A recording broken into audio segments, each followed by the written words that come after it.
Hi everyone, welcome back to my YouTube channel, AMSV, the Information Hub channel. So, how are you guys? So, today, I hope you keep on watching on this video, okay? This is something relevant sa mga nagjo-join sa Sitaw Philippines bilang seller.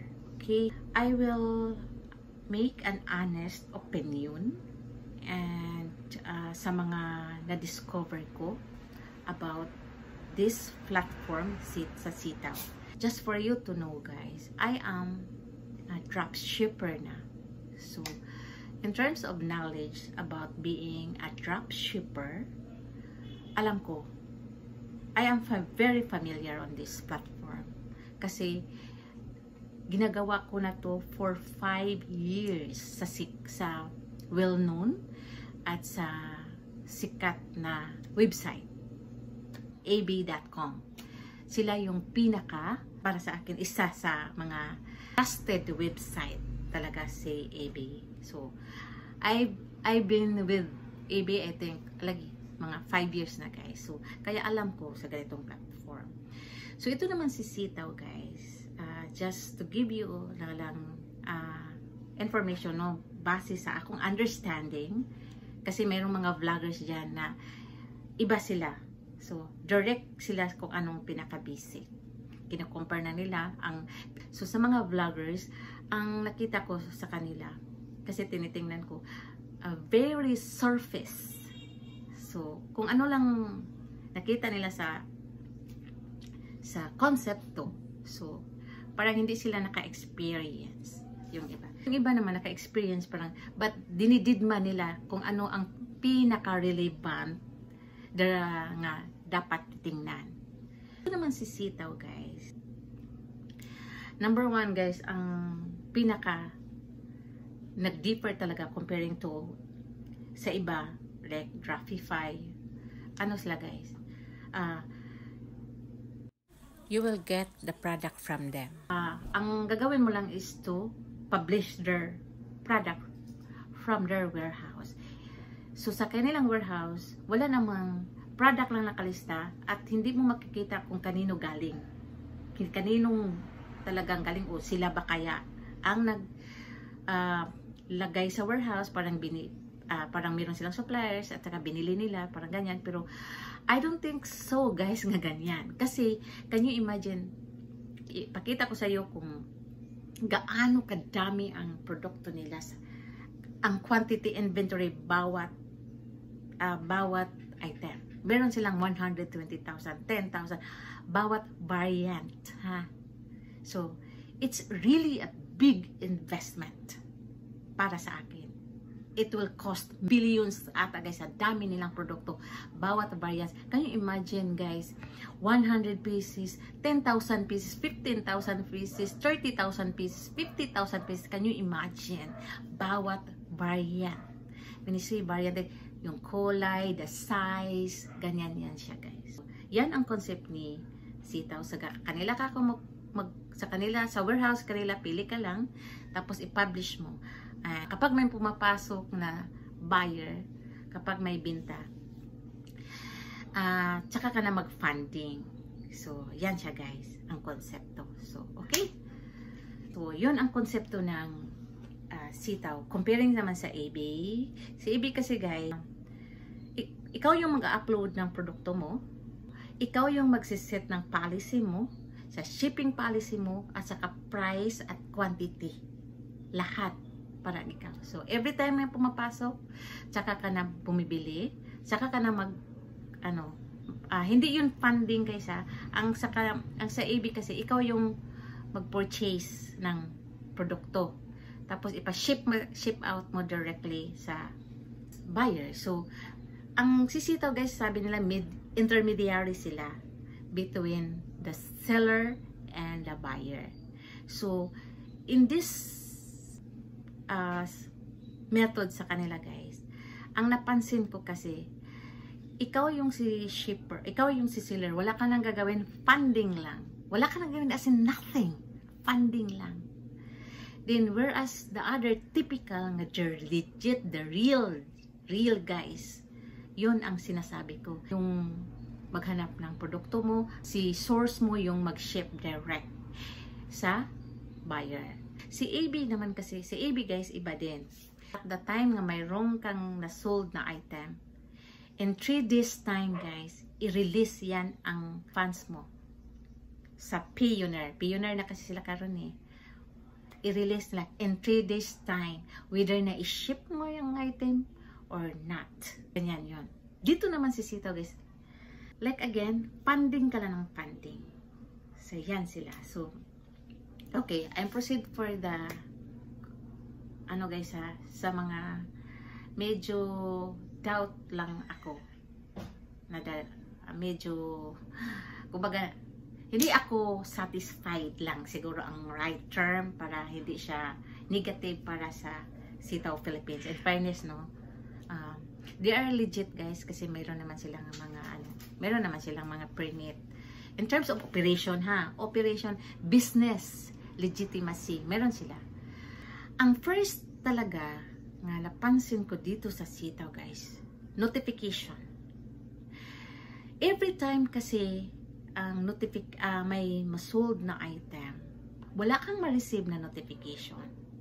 Then ang napansin ko rin guys, lahat ng messages coming from Sitaw Philippines na-spam sa folder ko. Bakit hindi siya nag-appear as regular message? Sa AB kasi guys, every time na ipapasok, tingnan nyo to.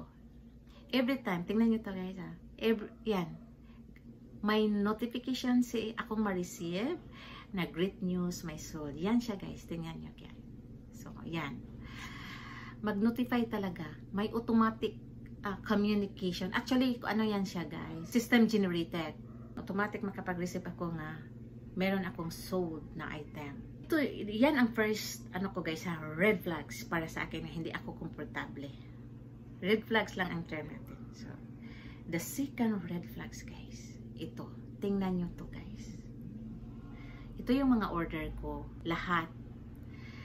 Tingnan mo to guys, hindi kayo makakapag-communicate sa buyer kasi walang contact, walang communication nga, walang posibilidad, walang button na to communicate the buyer. Kasi guys, if you want, a seller kasi, if you want to get impressed by the buyer, you have to be grateful for their orders. Mag-message ka. Ano yun guys? Way of to express nga grateful ka nga nag-order sila sa product mo. Pero dito sa Sitaw, wala. Pangalawa guys, walang message button direct to the buyer. Wala ding cancellation of order direct nga makikita mo. So, tingnan mo to, ang dami kong orders. 33 orders yan guys ha. At ang na-pick ko dito is ano lang, 5. That worth 6,000 plus. So, I made a cash out. 7,000 guys. Then, meron akong natira na 1,000. So, tinatry ko nga to withdraw. Na-withdraw naman. But, meron siyang charge na 25 pesos. So, in terms of bank transfer, so, okay lang. Walang problema naman, no? Ang hihintayin lang is after 18 days. So, I will wait until, ano guys, November 21.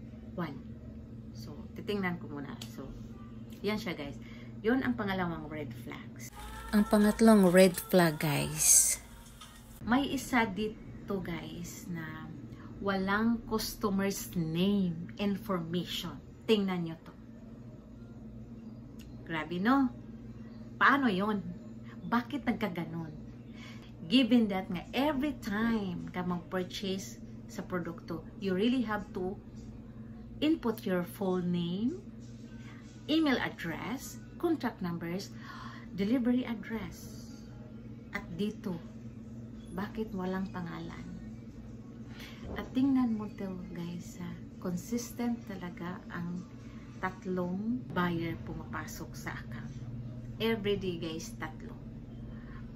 So ito yung orders guys, pinaka-latest today. So yan, November 7, isa. Tapos, ito, isa. Tapos, ito, isa. So, today, tatlo. Kahapon naman, ito, isa. Yan. Malagpas pa ko, guys. 1, 2, 3, 1, 2, 3, so for 5, dala pala, 6. Then 6. Yan siya, guys. Tatlo siya, guys. Bakit tatlo? Tatlo talaga. Hindi ba pwede 5? Pwede isa na naman. Kasi guys, sa AB, ako guys, 5 years na ako. Don't you know nga, meron sa isang 2 buwan, wala akong benta. Kung meron man akong benta sa isang buwan, bihira na yung 3. Minsan, ang kadalasan lang guys, 1, 2. Can you imagine that? Andito, yung AB guys is worldwide. Ang mga customer ko doon, Italy, Russia, but most of them from US. Then meron akong Kazakhstan nga na-hold sa customs. Yan siya guys. Ito talagang hindi ko talaga mag-gets guys. So yan, at mayroong walang name na customer. Tinanong ko si customer service, hindi niya ako sinasagot. At tinanong ko bakit ganito yung inventory, parang walang movement, hindi rin ako sinasagot. So, tinanong ko rin guys, what will happen for these orders nga hindi ko ipipick? Sabi niya, si Sitaw na daw ang bahala. Impression ko sa ganitong platform. Nakasalalay kasi ang mo dito, kung gaano ka, ang legitimacy. Website kasi online platform. Nakasalalay yung gain of confidence and trust dito. But ganito, iwan ko anong ginagawa nila. Sabi nila, ipaprocess daw nila. Next guys. So, pag ilan na yung red flags? 3. So, pang-apat na red flags guys. Tingnan nyo tong mga orders na pinipick ko. Binabayaran na to ha, yung 5 ko. Walang tracking number. So, ito yung na-pick ko nga item guys noong November 4. Tapos, mayroon pa ako dito, November 3, 1-5. So, ito guys. So, the status is on the way. Ito guys, tingnan nyo to. On the way. Yan siya guys. On the way siya. On the way. However, wala silang nilagay na tracking number. Dito yung pinaka-concern ko. So, on the way na daw siya. As a seller guys, we really have to know the tracking number. Hiningi ko talaga, nasaan yung tracking number? Ang sinagot ng customer service ko sa akin, confidential ang tracking number. When na confidential ang tracking number? Na wala man yung information, only the tracking number para mo ma-track kung nasaan ba? Nasaan ang hub? Nasaan na ba? Naisakay na ba sa airlines? Katulad nito guys, pakita ko siya ito. And for you to know guys, lahat ng parcel, especially kung from cross-border. Cross-border means guys, from country to another country. Dumadaan yan sa customs. Dumadaan yan. So, naka-encode, naka-check, naka-scan. Kaya, matrack mo talaga dito sa website na to guys. Matrack mo. I-input mo lang yung tracking number. Makikita mo kung nasaan na siya. From one hub to second hub to next station. Lahat ng destiny, lahat ng kung saan siya nag-stop over ang item. To the, until such time na ma-deliver. Minsan sa akin guys, meron nakalagay nga, mailbox. Ganyan sila, mailbox, nilagay ng mailbox number, na-receive ni kanino. Katulad ni Shopee guys, di ba may track mo? So ito siya guys, sample. So ito yung customer ko sa eBay. So, in-input ko dyan at i-click ko tong track the package. So, ito na siyang status guys. September 19, na-pick up sa warehouse. So, on the same day, sa sorting center, palabas ng sorting center, then arrive sa departure transportation hub until dito guys na-delivered. So from September 19 siya guys, na-deliver siya September 24. Can you imagine, it's just 5 days na i-track ko siya. So na-deliver agad ang parcel within 5 days. Dito kasi guys, ma-track mo kung kailan, kasi may mga pizza. So, yan siya guys.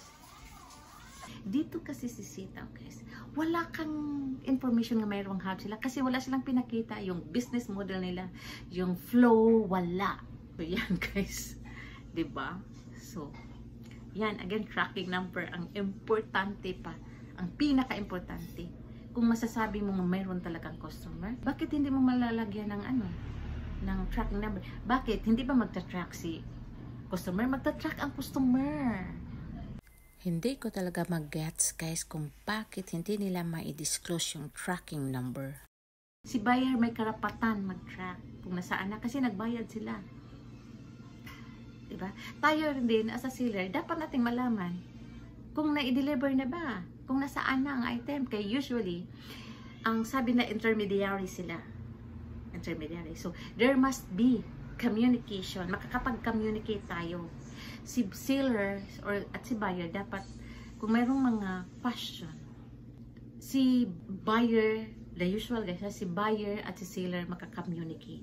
Yan siya guys. Katulad sa AB ko. Every time may concern, mag-return, message dumadaan kay AB, then punta sa akin. The same thing ako, mag-send sa buyer, dumadaan sa AB, then to the buyer. Yan siya. So, iba sila. Walang tracking number. So, since nakapag-out na po ako ng cash, even hindi naman masyadong malaki, kasi ako guys, sinabi ko talaga sa customer service, kasi sabi niya, observe ka lang din muna ma'am. Kasi at the beginning guys, ang pinapublish ko na product na mamahalin. Kaya umabot ako ng 100,000. 100,000. So, nagkaluka. Tinanong ko, I will not process all. Kasi wala, sinabi ko, wala akong fans na ganito. 127,000 guys. In just span of 3 days. So, kasi araw-araw, first, at the beginning kasi, so wala akong alam. So, I publish yung mamahalin na product. Kasi wala akong idea. Walang uma-assist sa akin.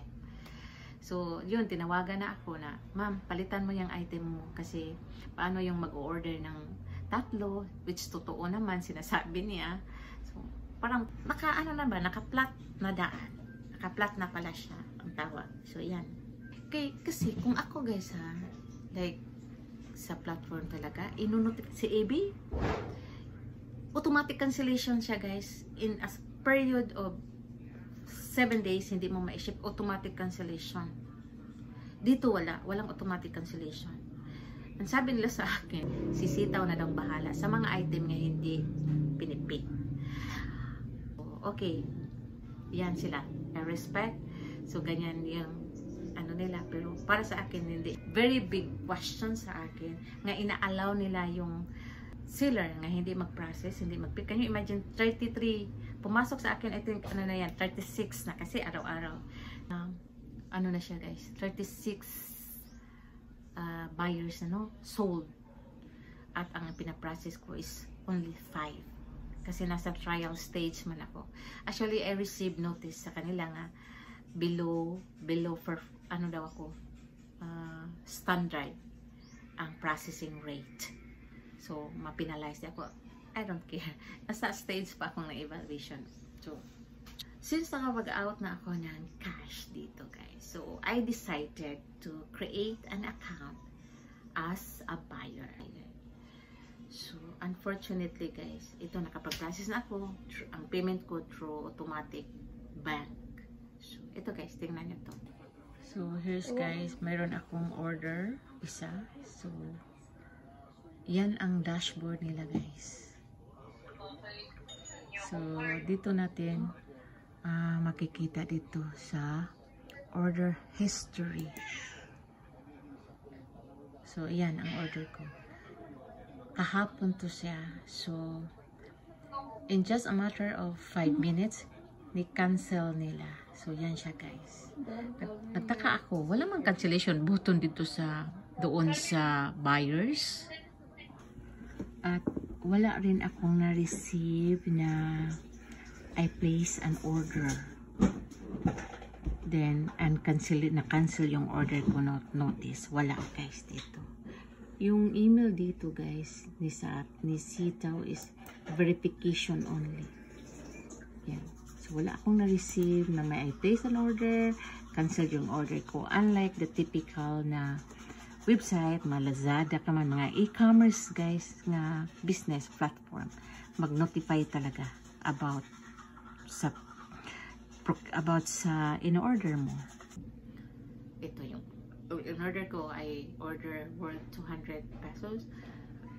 But in just a matter of 5 minutes, kina-cancel nila. Saan yung galing cancel? Sa ano man guys, wala silang cancellation sa seller, wala silang button. Nagtaka ko, bakit nila kina-cancel?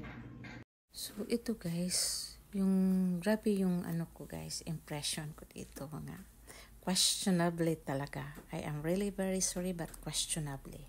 To tell you also guys, no, dito kasi sa platform na to, I will not encourage you or discourage you. Ang sa akin lang is i-evaluate niyo.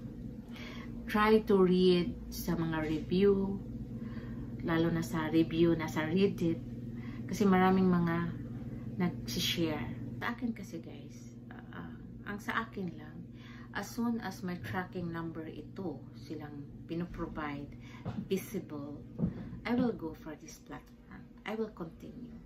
Even if it is just small amount ang tracking. Kung totoo to guys ha, kung ang aking hiningi ko, yung ano lang, tracking number. Kaya doon mo malalaman kasi if real talaga yung buyer nga nilalagay na pumapasok sa account mo. Mayroon bang parcel ng walang tracking number? Diba? Hindi ba ka man makapagpadala ng parcel nga hindi dumadaan sa customs? Yun ang pinaka red flags gid sa akin, ang tracking number. Then abnormalities. Ay yung pumapasok, yung consistent nga tatlo pumapasok nga order sa account mo. Isa din yun. So, yan lang guys, ang ano ko dito. So, since alam nyo na, yung na-discover ko, then in addition pala guys, as soon as Sitaw, visible yung track number sa mga parcel, sa mga buyer's order, I will go this one. This is a nice platform to earn money, even if the profit is very small. This is very good. Basta lang, ano lang, real ang buyers. Guys, ito yung ano ko ha, pinaka-word. Bago kayo mag-join, pag-isip-isipan nyo muna, i-evaluate nyo muna. You can try in a small amount. You can try, but again, dito sa Sitaw guys, you cannot, kailangan siya ng malaking investment. Sinasabi marami sa vlogger, 5,000 lang. Guys, ano yun, 100? Wala namang 100 item, 100 pesos. At isa lang pumapasok sa iyo araw-araw. Kahit isa lang guys pumapasok sa araw-araw, hindi pa rin sapat ang 5,000. Ito yung platform guys nila. Depende sa item mo pinapublish. Let's say guys, if you have sold lang no everyday 600 pesos. So in 18 days, how much you have to invest bago mo ma-roll? 600 times 18 days, that would be 10,800 guys. Kung limit ka lang guys ha, limit ka lang sa 600 pesos. At ang profit mo yan is nasa 40 pesos lang guys, every day. Kasi magkano lang namang 7%, ba? At maliit lang amount. Tapos may ano pa, may bank charges pa every time transfer. So yan siya guys. Dito nag-require sila ng huge, if you want, let's say mag-goal kayo ng 1,000 a day profit. And look at this mine guys. Ang sa akin, made an investment 6,000 6,000. Ang atang profit ko, look at this, 471. 6,000 na, 471. Okay, if mag-aim kayo ng 500 every day, so you need to invest. You need to process or pick the item at least nasa 7,000 a day. So in 18 days, bago mo maibalik ang pera, how much would be? Nasa 126,000 guys ang i-invest mo for the entire allocation of 18 days. Nag-gets niyo ako guys? I hope you are following me. If you want mag-goal kayo ng 1,000 pesos a day, ang i-process mo, i-pick mo na item, nagkahalaga dapat, ano siya guys, nasa 12,500 to 13,500 ang i-cash out, ang i-process mo na item everyday. I-process mean babayaran mo everyday para ma-ship out ang item. And how much would be in 18 days bago mo ma-enroll, mabalik yung pera? How much in all guys? Ang tandaan guys ha, on the following 18 day, ang maibalik lang is 12,500. Let's say 12,000, gusto mo 1,000. Then, the following day, 12,000 every day ka lang din. Parang nagro-roll, guys. Yan. For the first 18 days, guys, invest ka lang ng invest. Then, after 18 days, gradually mo din makukuha yung the amount na na-invest mo. Just for that day lang. Kasi 18 days man siya. How much kung i-total mo yung, let's say, 12,500. How much in 18 days? Nasa siya guys? 18 days, so 9 times 2, 5. Nasa 230,000 more or less. In 18 days na dapat mo i-allocate if you want 1,000 a day. The question is, in the long run, kaya pa ba kaya? So, that's all lang guys. Yun lang. And I hope you have learned from this video at makapag-isip-isip kayo. Ang sinasabi ko lang guys, yung nakita ko, na-observe ko, yung assessment ko in my personal knowledge. Saying that guys nga, I am knowledgeable about this platform, no? Kasi 5 years na ako na nag-dropship. By the way guys, yung payout cycle ni Sitaw is normal yun. Depende kasi yan sa policy guys. So that's all for this video and I hope lang guys Hana i-share niyo to video. Okay, this is very important. Malaman ng iba. Okay, so thank you very much for watching and I hope to see you on my next vlog na importante. If you want to know other mga tutorial, please go over to my videos. That's all guys. Thank you and bye-bye.